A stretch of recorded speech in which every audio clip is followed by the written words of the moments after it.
afternoon it is. I think people feel like spring has finally sprung, and as was said earlier, the things are starting to pop and allergies are kicking up. But it's good to be here. It's good to be alive at its time. Today, I'm going to talk some about New Hampshire Minority Health Coalition, but first I'd really like to talk a little bit about L ELCC. And ELCC is the Emerging Leaders in Communities of Color.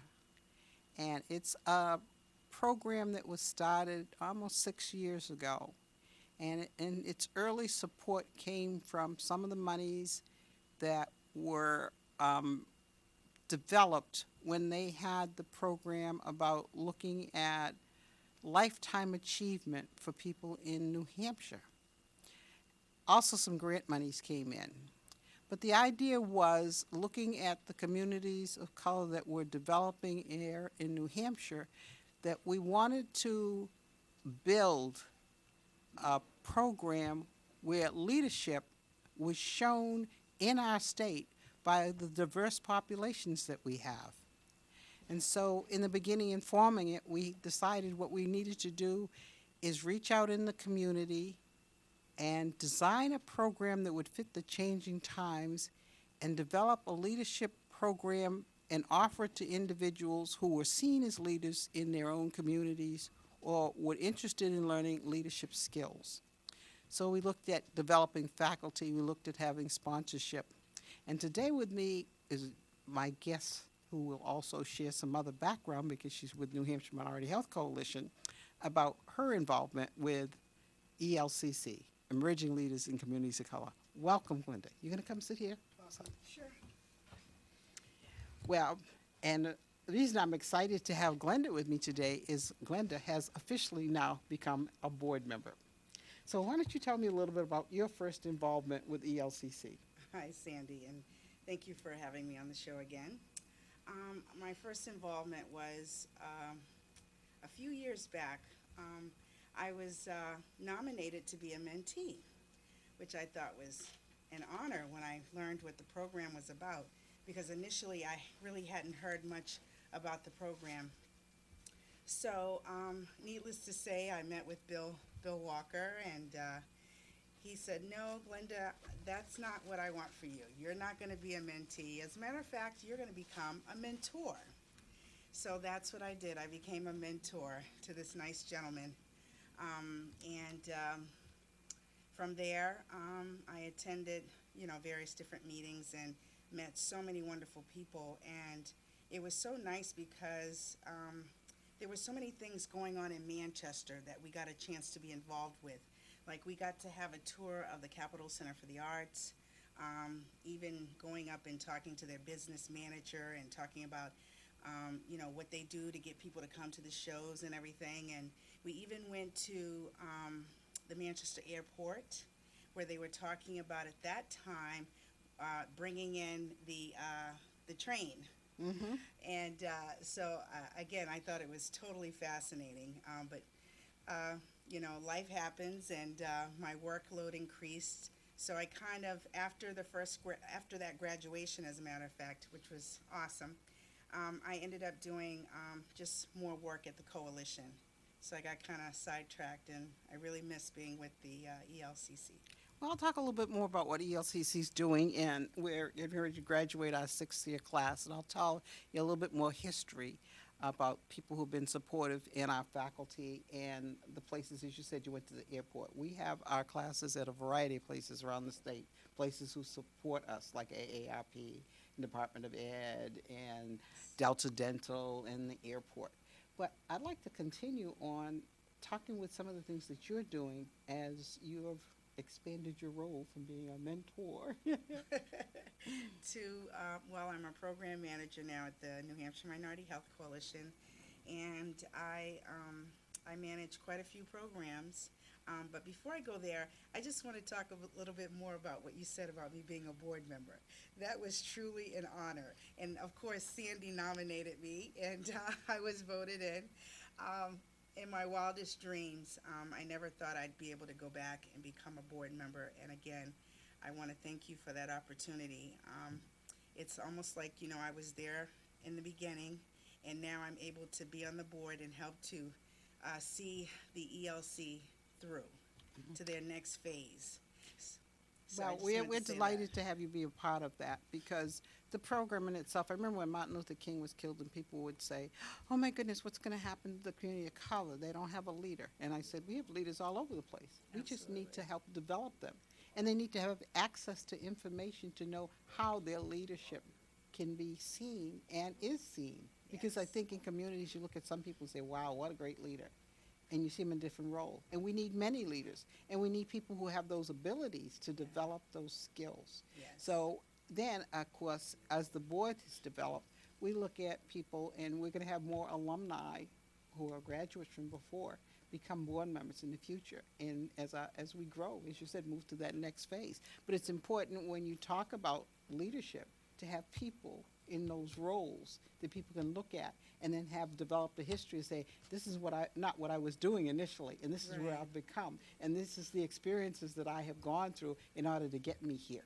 Yes. So the work that you do is you started out with things at the coalition, and it's expanded to you're working with youth, which is a Yes. mentoring type of situation. Absolutely. And I just want to say that I think at the time when I was also at ELCC, they were having, and I pardon my memory, it was an organization that came in and they helped you to speak in front of people. Do you remember the name? We use them every class. Speech crafters comes Yes, in because the yes. thing that we know is very important, and we have several sessions with them that start usually the last session, several sessions of the year before point when graduates. And Yes. it's to help people learn how to do public speaking.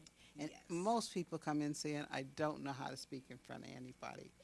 And by the time they finish, to watch them develop, the members that come in and do the trainings come from speech crafters out of Concord. And they have regular meetings, and now they meet regularly and invite former students that have been part of ELCC to come to the things, and some have already joined other speech crafters, Toastmaster groups around the state. Right. And Talk a little bit about that. yeah, and exactly. Talking And in public. yes, prior to that, I always, I sing. So, even though I sing, it doesn't mean that I'm not nervous in front of people. And I still, you have to project, when you're, talking in front of people. And that was something that I had not mastered, nor have I mastered it today. But I've come to a place where I'm a lot more comfortable, and it's because I was there to watch the speech crafters work with the mentees. And again, remember, I wanted to go in as a mentee, and they took me in as a mentor. So not only was I teaching, but I was learning at the same time. No one knew the magnitude of learning that I was receiving when I was there as a mentor. And it's really nice to be able to share that now. And I'm telling you, it's the skills that I picked up from watching those crafters work with the mentees. It's phenomenal. And I think from there, I was able to feel a little more comfortable speaking in front of people, like a large room of people, and not feeling like I wanted to. Right. Or be caught on the spot and asked a question that you don't have the answers, but how do you handle that? Exactly. And I've gotten really good at that too. Yeah, it builds so much self-confidence. You begin to, like you say, realize I can deal with that. Absolutely. And I think no matter how skilled you become, you recognize you're always learning from your situations, from the people around you. Right. We're never at that perfect place. Mm-hmm. And it's nice to know that we're open for learning, and we get a little more open to that the more we Yes. do it. Yes, that's Yeah. very, very true. And it has only helped me in the work that I do in the community. We have to deal with various different cultural backgrounds, so you really have to be able to relate to people on many different levels, and you really have to show humanism.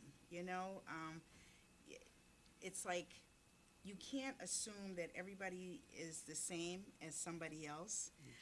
You really have to take people where they are, and deal with them on that level. And again, that comes from the skill sets that I obtained being with ELCC. And again, it has helped me to move up the ladder because when I started, I was a program coordinator, and now I'm a program manager, managing, again, various different programs. As a matter of fact, I manage the mammogram program. Which we've talked about. We will again. We'll do. I want an update on how that's going. Yeah, and we have the youth program, and again, the whole skill set of dealing with various legislative people, people like the chief of police. Again, it goes back to my skills and the mentoring that I received when they didn't know they were mentoring me when I was with ELCC. So it has made truly a difference in my life. And that's why when I see up and coming leaders and that feel like they have no voice, and I see that they have a lot of potential, I make sure that I nominate them for the program. Great, because we need to have the word out there to let people know. Our lady will share with you. We have a website which lets people know. It'll tell people who's on the board, how you can nominate somebody, how the program runs. We're going to do highlights of different individuals and activities.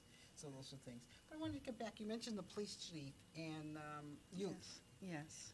We recently addressed a little bit, or we touched on the fact that the police chief has signed an agreement with you and the youth to do a project. How's that coming along? It's coming along fantastic. Right now, we are working on a project called Photovoice, and that's just an extension of the project that we're already working with the chief. And that's to actually go into the youth community and to really look at things that affect them, whether it's on a healthy level or an unhealthy level. So what they're doing now is taking pictures of their community, and what we're going to be doing is taking a field trip into other communities that are unlike theirs, and we're going to write stories about these pictures. And we have a lot of support. People are just waiting for us to get those pictures and those stories together so that we can put them in hospitals and places like that, so that people can see how the youth are feeling about where they live. Right. Yeah. And it's a learning thing. People learn in different ways. They learn from different venues. Yes. And I think, like with music, pictures and art and things like that, things that I get concerned that we may be losing the opportunity for young kids who wouldn't get exposures at home, in their home environments, Right. in the schools, for us to lose those kinds of possibilities. And so, because it's another expression that it's able for them to learn, and it's a way to express what you're seeing and feeling. And as you said, we make assumptions often, but it's based on where we're coming from. Exactly. With no sense of where that other person may be at or where they're coming from. Exactly. And youth are constantly talking about the fact that they don't have a voice, and there are issues in their lives that concern them, but they don't get the opportunity to express them. So this is that opportunity, because sometimes youth don't have the words, Yes. but pictures are like 1,000 words. Yes. So, I think that's one of the reasons Facebook stuff has gotten so popular, though I have concerns about how it's used, but it does A lot of allow, people do. Yeah, a lot of it's another venue, and it's how, like anything else, how you control and use it, there's good and bad ways in order for it. You mentioned the breast mammogram program. yes. With the breast stuff, we're talking about breast cancer. And Yes. with that, I know that this is a period of time, there's a lot of activities going on. What do you have going on in that area? I know there's the Avon and Yeah, we there are- hear about Susan Coleman in the news and things like that. I know Right. you hear about walks, and you have T-shirts called, what, Sisterhood, is it? Yeah, Pink Ribbons of Sisterhood. And there are T-shirts that we give out to women who sign up to get their mammograms done. It's a program that teaches women the different types of cancers, and they have to be 40 or older, or either have had a mom who was diagnosed in her 30s, or it's like a 10-year window that they need to be diagnosed. Like, say the mother was diagnosed at 40, then if the daughter was 30, then she could get a mammogram at 30. We also help with child care. What happens is we have an Arabic teacher, we have a Spanish teacher that goes out into the community and they recruit minority women to participate in the curriculum. And it's about an hour and a half. They teach them about the importance of breast cancer screenings. And again, they talk about what it's like, what happens.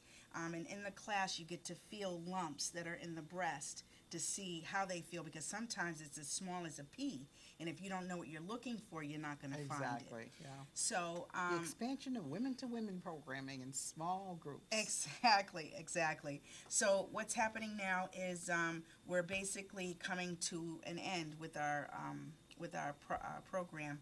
It ends June 30th. So if there are any women who are 40 and older who need to have a mammogram, they should give us a call, and we will get them right in. We're partnering with Elliott Hospital, CMC Hospital, and Dartmouth Hitchcock Nashua. And they should call where? They should call the New Hampshire Minority Health Coalition at 627-7703, extension 232, and ask for me, Glinda Allen. All righty. Now, what kind of activities have you got forthcoming? Because I know there's some things going on. Is it done in Thank you for mentioning that again. There is the Avon Walk, and that is in Boston. I think it's the weekend of May 13th. I will be going down as a volunteer on May 13th from 12 to 8. And you can go online to register to be a volunteer if that's something that you're interested in. For me, I will be volunteering at that time. And there's the Susan B. Komen.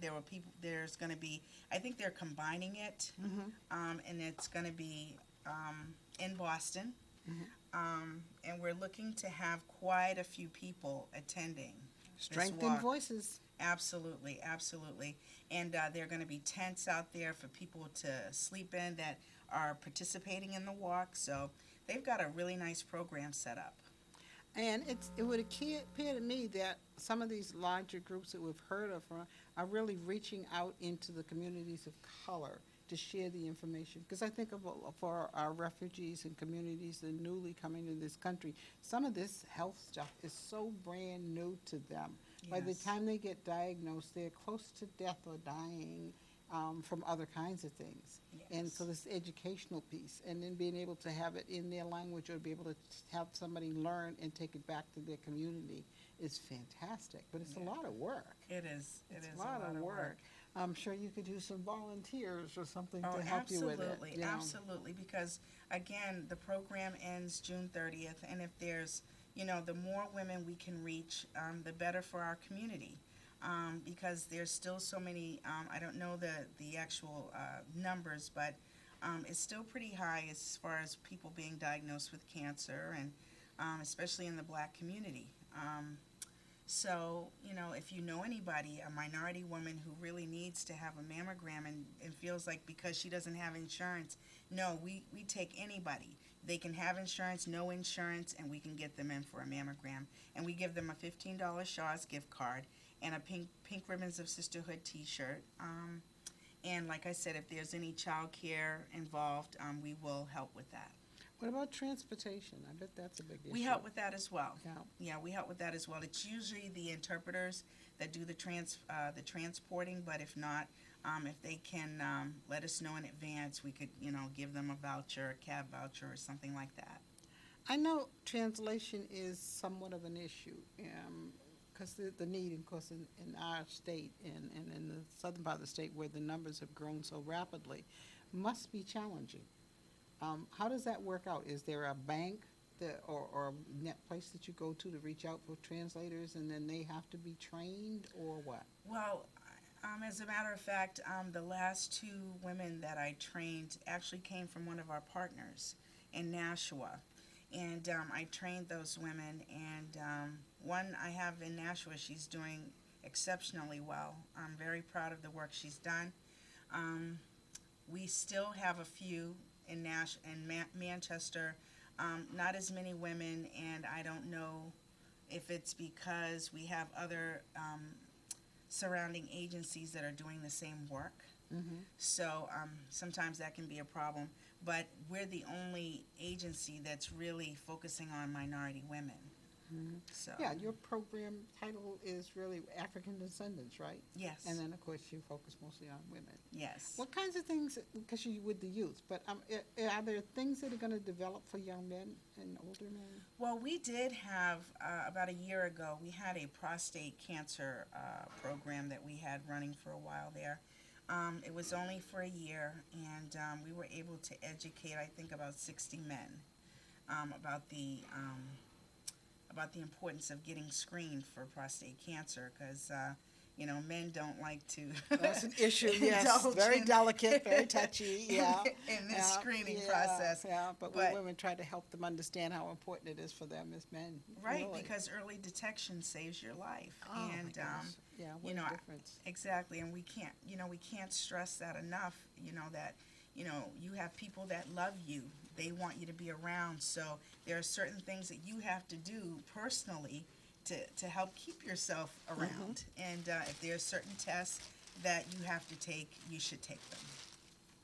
Yeah. Wow, it's a lot. I guess the challenge then, secondarily or firstly, is finances. Trying to get it funded in order to expand the programs to get the people trained to do the work that's needed in the community as our community grows. And I just don't see it getting any smaller. I see it expanding. It really is. And so the information needs to be out there so we get the support, and we need to let funders know and grantees, and find grants that will help support the work. The difficulty is when you're a nonprofit and you're have these projects, to keep them sustainable is really a lot of hard work. Grants run for cycles, and federal and state monies these days is very, very difficult and very competitive, as you were commenting before about other agencies trying to provide similar kinds of. The thing about the coalition is that we've been in business quite a while, and no matter what the struggles have been, we're out there doing our work, and we've been consistent with it. We sure have. And that's the thing that, a lot of people are so supportive of, is the fact that we have been consistently out there doing the job while fighting the fight, in the sense, because the need is to get the word out to the people so that they themselves can advocate for themselves, which is the mission we have in place. So I just applaud, employees who are really, it's hard to call you an employee because it's like it's a family, and people have a passion about it and they're committed to the work no Yes. matter what. And when you're out there working with people in the community, and then you turn on the news and you hear a story, bit and pieces here and there that touch your heart, you don't realize how many other people are in the community can be numbered by that same one person that you hear one story about. Exactly. Exactly. I know myself has always thought about people who don't have any family. I have a big family, but none of them live here. Right. They're all over the place. Right. And then there were people who never had any family, and the big difference that would be not to have that support. And how do you develop connections in the community in order to get information and to be able to do what you need to do for yourself? Exactly. And one of the things that volunteerism has always done for me, because I had health problems, is it's allowed me to stay connected. And it's allowed me not to be controlled by being pressured by, I don't have any income that I have to worry about my job and me being fired, Exactly. But Exactly. most people, you do have to, that's your family first and your concerns. And then you Right. have a passion, and the more you do this kind of work, the more you know the need is there. Yes. And it's got to be a difficult thing. It is, and you know what I find most difficult is that there are so many community members who are still not getting interpretation Mm-hmm. when needed. I find it disheartening, I really do, because how can you talk to someone who does not understand you and think that you're providing care when they have no idea of what you're talking about? Mm-hmm. I just don't understand why that's not being enforced. And I'm going to keep talking about that because it's an issue. You have people that have come here not of their free will because they've been forced out of somewhere or for their own safety to come here. And I think the least that we could do is to be able to provide some type of service in which they can understand what's going on with them, their bodies, their life, It's just those little things that matter that we still continue to struggle with, and that's as simple as interpretation. And I just felt like I just needed to say that. No, I'm glad you did, because it can't be said too often. This country was a part Native American, and folks came here from other places. And the formation of our government has been interesting to observe if you know any history. Oh, yeah. And folks came from all kinds of places with different languages, and people came here and helped build when they couldn't speak the same language. But they built, and look at the country. We became the nation for the world. And it was from all that diversity and for all the hard efforts. And we have a history that's a lot of things that are ugly about it, but it Yeah. has never prevented us from continuing to move forward, Yes. you know. And like I said, with the new high-tech era, it makes for so much opportunity. And with education and just understanding and taking the time, I see the potential in our young people. And it's funny, when my kids were, and I'm a great-grandmother, were going to school, I were hearing be a doctor or a lawyer. You know, those were the primary kinds of things. Nobody imagined ever being a CEO or anything like that, or any other kind of tech, or be a teacher, you know, or be a housewife.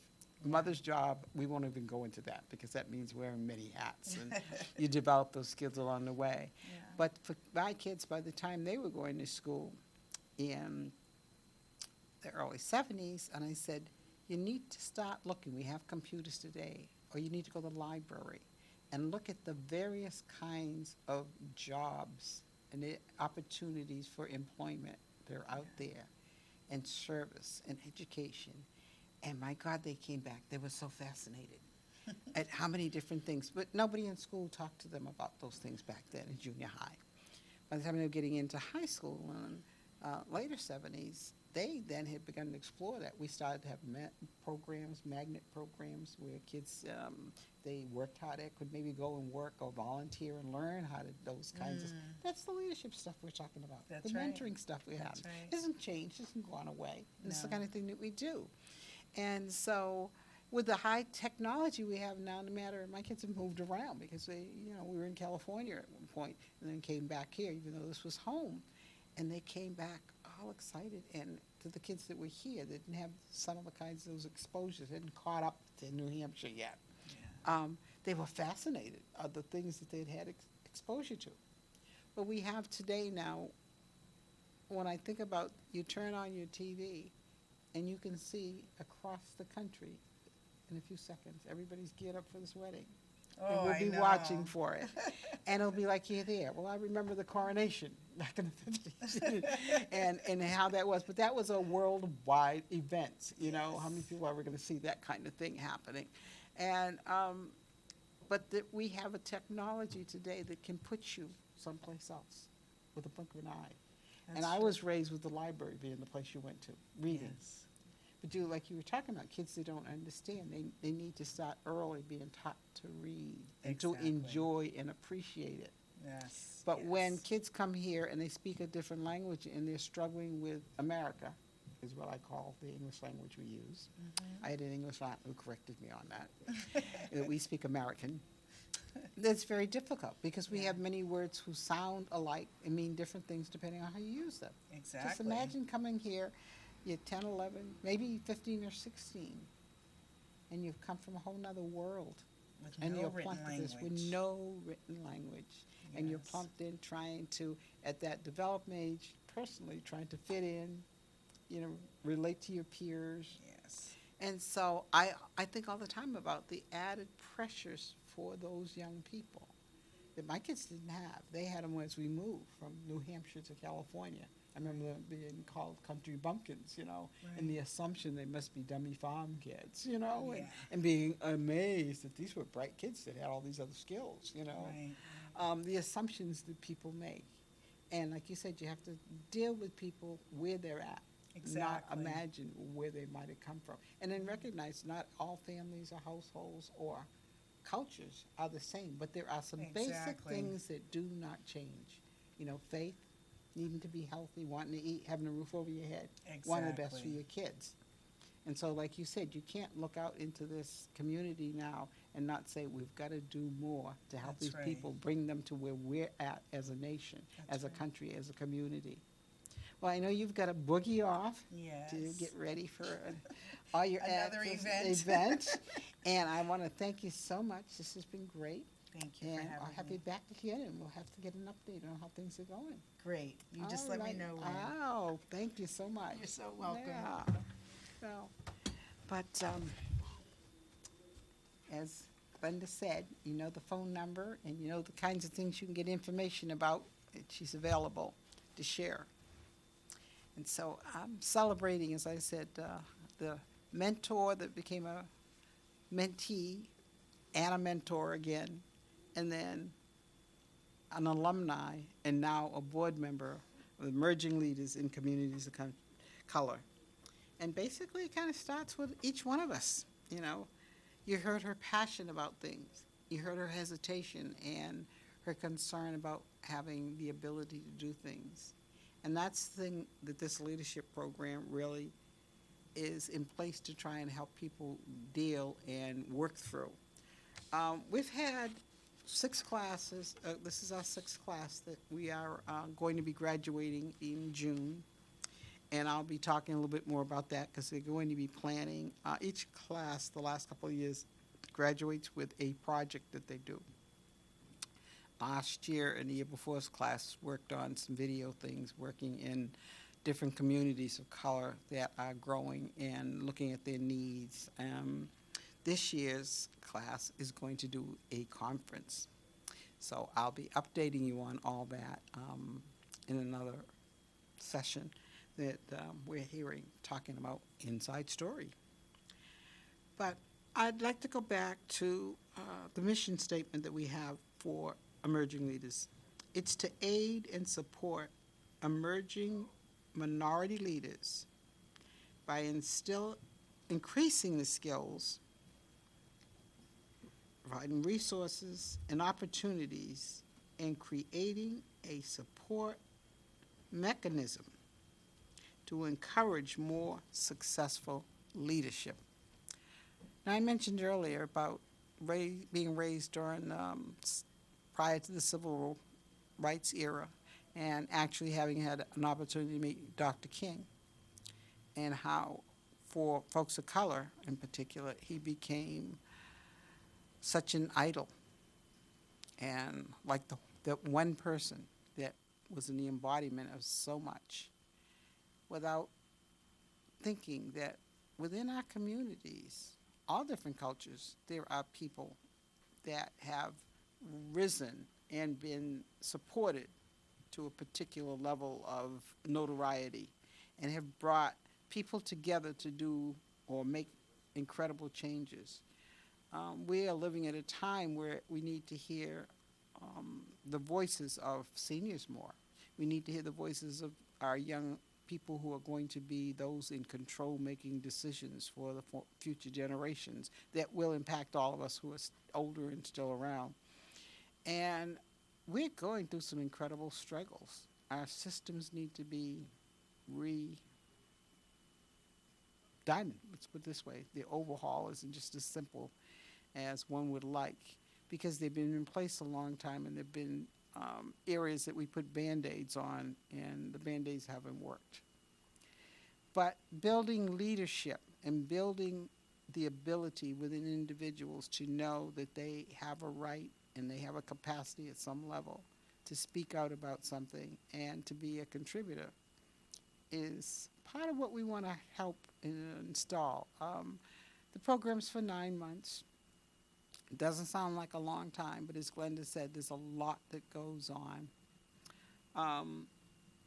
The objective of the program is to empower emerging leaders in communities of color, to build leadership skills, to enhance the skills needed to engage and advocate for and in communities of color for a culturally and in a culturally sensitive way, to engage community leaders in the process of cultivating emerging leaders, because that's what we need, leadership, for people to stand up, to be involved, to take responsibility, to make decisions about how it impacts, because none of us live here alone.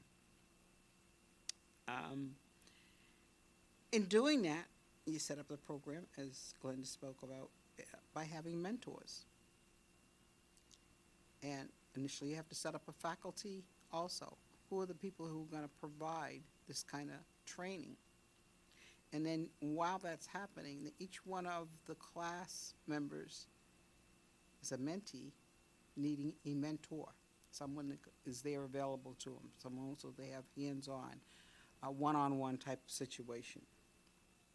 So mentoring is the membership component of ELC, is a critical experiential feature for both the participant and a chance to work on skills development while observing best practices, and then to learn how to network.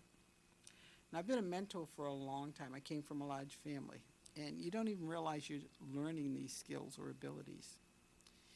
But I've been a mentor a long time, and as I became a more active mentor in the community, outside of family kinds of things, I realized that the way you do that is you engage with the person, you spend time, you find out, what areas that they are feeling insecure, but they think they may have potential in. You give them opportunities or encourage them how to reach out and seek information. So one thing might be to, if you're part of a business, like years ago they started that take your child to school with you. Take that person with you to a meeting so that they can see how the meeting ran, how you participated in that meeting, what kind of issues may come up and how people address them. And when you get a sense from the speaking piece that Glinda spoke about, when to interject something.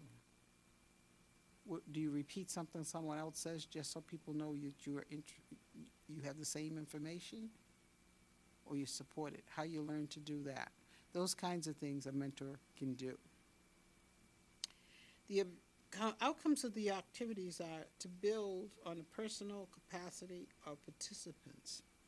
Okay, that's that personal piece I talked about.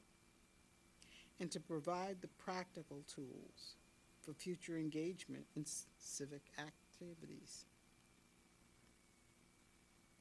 To provide those leaders an opportunity to meet in different communities. To build a personal resource team of fellow classmates, which is a very important thing. Each class is bonded in a different way, which as they're going through this process, they can rely on each other.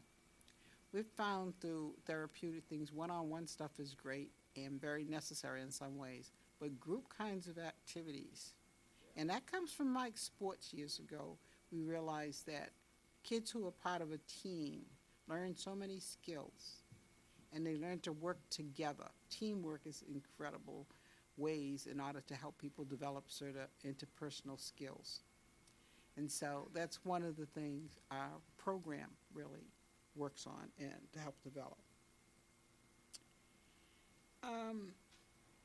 It also helps us develop a cadre of future leaders. They begin to know one another and know one another's skills so they can speak about that person and say they know that person has certain abilities and that person has recognition. Or when you're looking for information, you have a contact. That's the networking piece. It's so important. The nominations can come from individuals, and certainly people can nominate themselves. We start seeking nominations, and we can receive them all year. We make the decision about how many we're going to be in a class each year in the summertime. And then the program starts with a gathering in September where we do an orientation. And then in October, we have a retreat.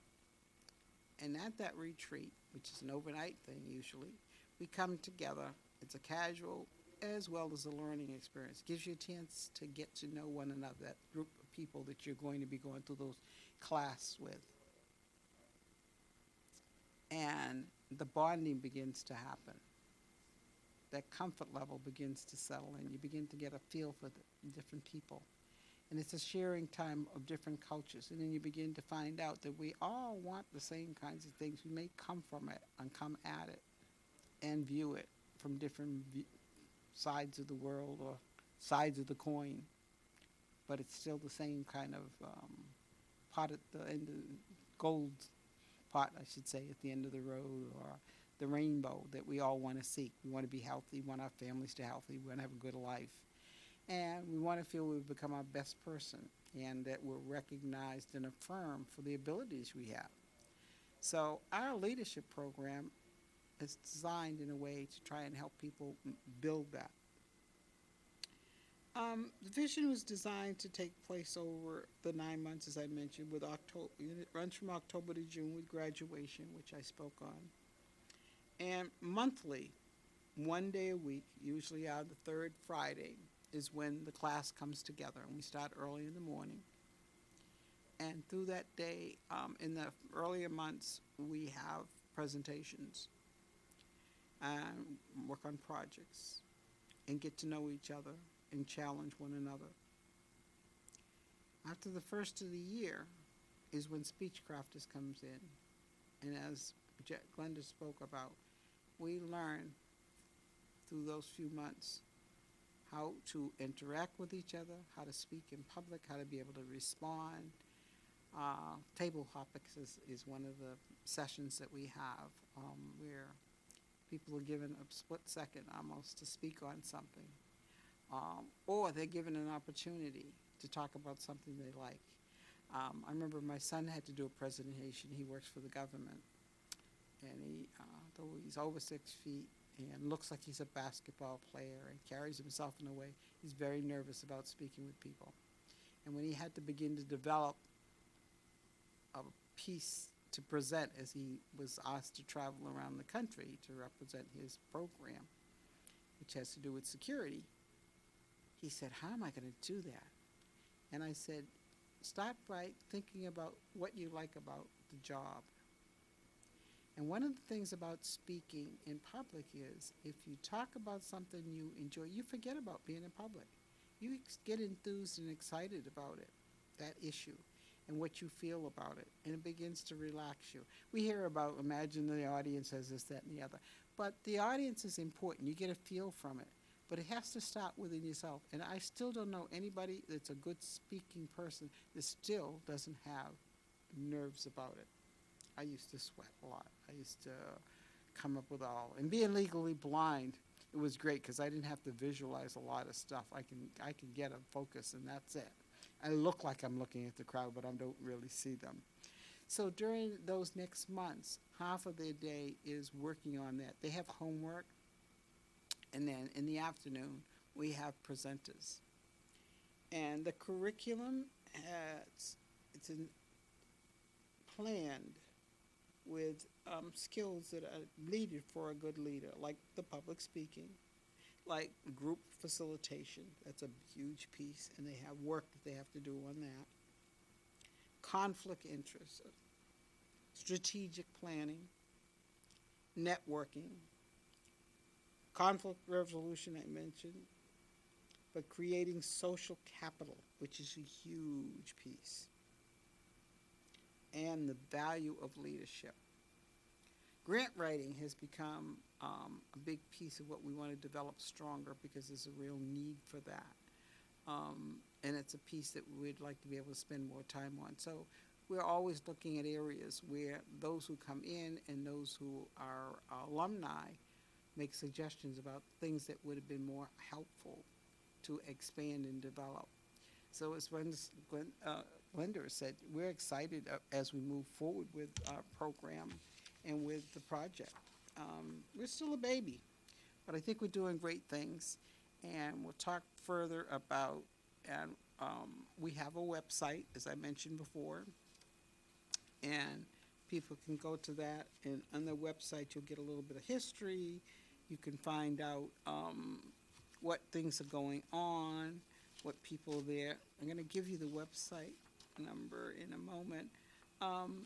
But we really have been able to take this project to many levels. I think the very first class had 5 or 7 or 8 people, and I was under 10. And when I look back at where those people are, they have moved in various directions, and some have come back to be of support. They've all either moved on with education, moved up in their jobs, and some have gotten involved with politics. And we've had the next class, individuals from there who have gone in a variety of directions. They've all used those skills and talked about it. And we're going to be doing more and more about presenting what it was like, what's happened to them since they went through the program. We're going to be putting some of that stuff on the website. And I'll be having, from time to time, as we do maybe a half hour each fourth Wednesday, people come on and talk a little bit more about what they're doing and what ELCC meant for them to be a part of it. And our board is being developed by having alumni come back. We keep a small board. I'll talk a little bit about that. And I think as a nonprofit and as a growing entity, that's important. It's a lot of extra work, but people make a commitment and kind of know that because around a lot of us to do the work, and we're looking at leadership and we're bringing certain skills to the table, that our mission is, as was described before, to bring that out and to identify and help other people who have those skills be able to put them out in the community. So our board is really part of that. We have, at the moment, 1, 2, 3, Glinda, it was a mentor, but 3 other people who were alumni students over time. A young woman's Native American, another woman who works for National Health Department, and a gentleman who has his own business and does marketing and things like that through a variety of, and Bill Walker, as you heard, Glinda, is our director. And in the past, we've had people who have supported us from Leadership New Hampshire. Supporters financially have come from Bank of America. President was like an advisor for a number of years until he retired and left the area. Charitable fund, we have those who do presentations from the charitable fund around capital, which was one of the last things I said was an important piece, learning about how do you develop money sources and what kinds of money sources. Of course, that's the fundamental piece for anything. You've got to pay the bills. We have, the website has been up now for a year and a half, I believe, developing that and watching that develop from something. And that's one of the things with the high-tech era. You have to get on with it. We have a post office box, which is P.O. Box 614 here in Manchester, 03105, which people can write to. And now we have a small office located at 25 Lowell Street on the 3rd floor. There isn't anybody in the office during the week because all of the board members are people who are working in other areas. And at the present, we only have one staff person who works in the state office in another area, the coordinator. The program hopefully will develop enough so that we'll be able to have a paid staff person that would be there during the week. And it's an emerging leader situation. That's our title. And it's for communities of color, and that means all colors. The diversity is important. They bring richness and strength and are critical when we talk about leadership. as New Hampshire and the southern part of the state, Manchester in particular, expands and grows culturally, we're being reminded of the folks who were the earlier persons that helped form the mills, the sweater stores, that came from different countries and came with different backgrounds and came doing different kinds of jobs to make us what we are. And I look now at the area where Verizon is and remember 45 years ago what was in that location and how the location changed over time. Glinda briefly mentioned about the trains. I remember when the train came in and out, and then it stopped, and then it came again, and it stopped. Watch the bus system go from being run till 11 o'clock at night to now barely 6 o'clock in the evening. Everything goes through change, and that happens through different kinds of leadership, like our government. But there's some basic things that have to be in place. And as I said before, because we're struggling with system change now, we need to have representation from all segments of our populace. And that means we need to develop leaders coming from all those different cultures and backgrounds who have come here and settled and made this their home. And they're going to be participants. And if we don't help educate and give them respect and opportunity and access to learn and do better, they're not going to be contributors. And that's why it's important for us to start with people who have skills and develop them. We're going to be developing in the future, working with young people, because that's important, as we're seeing with the growth in kids who don't have jobs, who are roaming around, who don't have money to be part of certain activities, who are not involved in sports and teamwork. They get into trouble. So we need to take on and mentor and develop teams of some sort that give them a purpose and give them a connection, teach them some value, and help them develop a sense of responsibility and be dependable. So leadership is so important, and leadership in particular, as our communities in color develop and grow, is what we're about. And I'm happy to have this opportunity to talk a little bit about it. I would hope as we grow, we'll have more opportunities to have visibility in the community as to what we're about and what we're trying to do, and who might become a part of the project. Of course, that all comes from getting support. And we're thinking of planning some kinds of events that will put the word out there a little bit more about what we're doing, and then drawing in some of the former participants who have been parts of the classes, 8, 9, 13, 12, as we've grown. So this year's class, I think, will be exciting and an opportunity, because they're going to have a conference which will get publicized. And as I said before, I'll be talking a little bit more about that in the future. I'm going to stop here for a minute and again mention some of the people who have been supportive in the past and continue to be. And then I'm going to find visually our website and share that.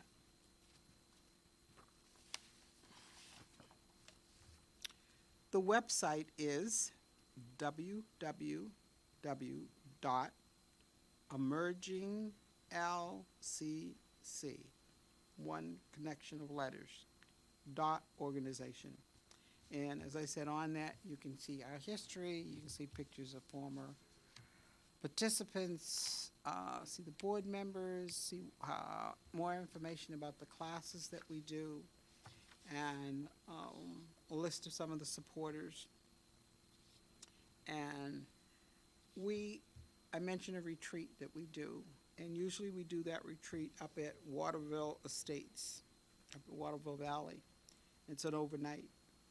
And when we do that, it's at a place where those who come and the participants, we're there, the food is great, there's tennis courts, there's swimming pools. We do some meetings, of course, and meeting areas.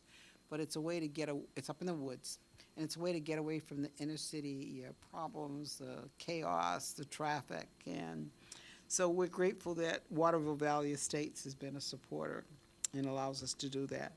We've had activities at Southern New Hampshire University. Bank of America has been a supporter. Franklin Pierce Law School has been a supporter. Of course, the Manchester and Boston Regional Airport, we've had sessions there. AARP continues to be a supporter and supports with contributions that help a sponsorship for one of the class student members. Leadership New Hampshire in the past has, and Delta Dental continues to. We do sessions there. We've used the Manchester Public Library. We've been at a number of venues. We go to the Department of Ed up in Concord and have sessions there, and they've done a tour of the state capitol and the sessions there. And those are just a few of the supporters and places that we've done stuff. So, Granite State Independent Living has been. Of course, Health and Human Services, one point. New Hampshire Charitable Fund has been a tremendous supporter, and the Bean Foundation. And we've utilized Don Quixote's restaurant, and we did a graduation classes at Plymouth State University. So we are expanding around the state to be more visible and to spread the word that we're looking to help develop and support those folks who feel like they could be a leader, those other people think might be a leader and would need to have information and support to do that. As I said, we meet that third Friday of each month, and each participant in the beginning has to commit to be able to spend that whole day, which means those who work, we have to then work with their employers. And what we've developed also is a kind of survey to find out from the employers who support that person coming to the leadership class, the differences that they've seen from when that person started to when they finished and graduated, to show what affect they really felt being a participant and a supporter of the program has been for their agency or organization. So we're looking at it from many areas. There are individuals who aren't in that situation and don't have a backing from their organization, but have other people who support and want them to be given the opportunities to develop those skills. So I really hope that people will spread the word and tune in. And I would like once again to say, emerging leaders in communities of color, thank you for the opportunity to share information and check in with us. See you next time.